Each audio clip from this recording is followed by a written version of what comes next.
L'heure est au bilan après pratiquement un an de mise en œuvre du projet Voix essentielle par 10 organisations de la société civile au Togo. Le paludisme, les violences basées sur le genre VBG, le sida, la santé sexuelle et reproductive sont les principaux sujets sur lesquels ces organisations bénéficiaires ont mené des actions de plaidoyer.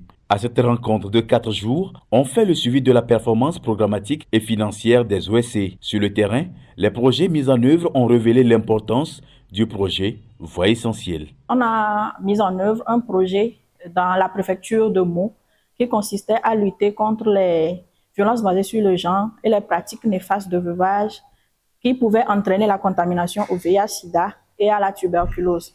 Donc, il fallait non seulement sensibiliser les populations et les élèves et les femmes, mais aussi impliquer les acteurs communautaires, les autorités traditionnelles et administratives pour qu'ils puissent revoir les pratiques néfastes de veuvage. Ce projet m'a permis de comprendre que dans certaines zones, il y a des gens qui pensent que le VIH/SIDA n'existe plus. Dans la préfecture de Wawa, l'ONG Cercle d'action pour le développement et l'épanouissement de la femme et de l'enfant CADEF a mené une action de plaidoyer pour efficacement lutter contre le paludisme dans les 3 communes de la dite préfecture. L'initiative, précise la directrice exécutive, a connu une forte implication des autorités locales pour sa réussite. Elle cite notamment un plaidoyer ayant eu écho favorable auprès des élus locaux. À travers ce plaidoyer, nous avons influencé les décideurs tels que les autorités communales à intégrer les volets tels que le volet hygiène-assainissement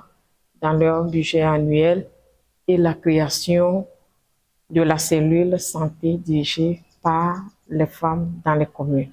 Comme leçon, nous saluons la participation et la volonté de ces autorités à nous accompagner dans toutes nos activités et pour l'atteinte de nos objectifs, à savoir la lutte efficace contre le palud. De façon globale, note Speak Up Africa, partenaire financier du projet Voix essentielle, les objectifs assignés aux OSC bénéficiaires sont atteints.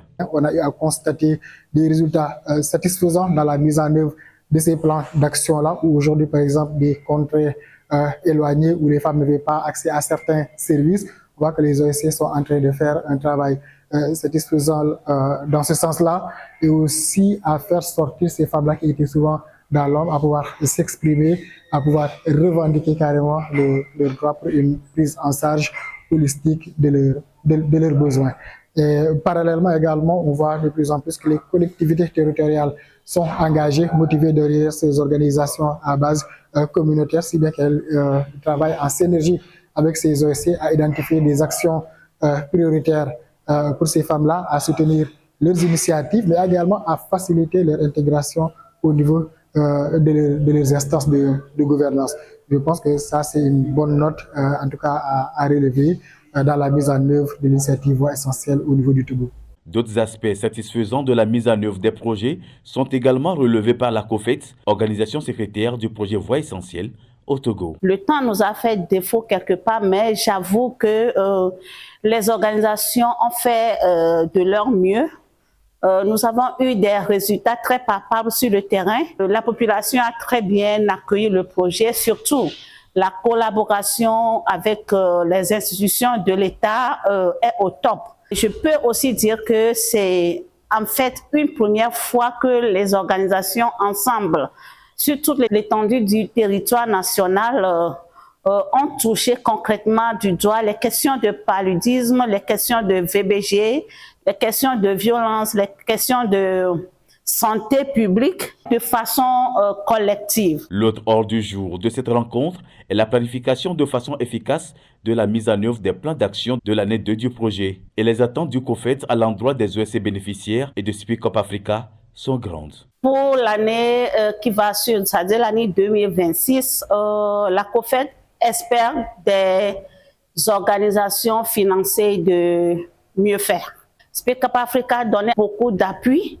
La COFET aussi a donné beaucoup d'appui aux organisations, donc c'est comme une école. Et je pense que les organisations ont beaucoup appris. Et l'année qui va suivre, la mise en œuvre sera beaucoup plus améliorée. Maintenant, concernant Speak Up Africa, qu'est-ce que la COPFET veut? De meilleurs financements. Revoir peut-être l'enveloppe pour mieux faire. J'avoue que ce que Speak Up Africa a fait, c'est déjà bien. Cet appui est déjà bien, mais s'ils peuvent mieux faire en augmentant l'enveloppe, ce serait bien. À cet atelier, il s'est également agi de disséminer les politiques nationales de santé et axes stratégiques d'action par thématique et surtout définir les objectifs des plans d'action de plaidoyer de l'année 2.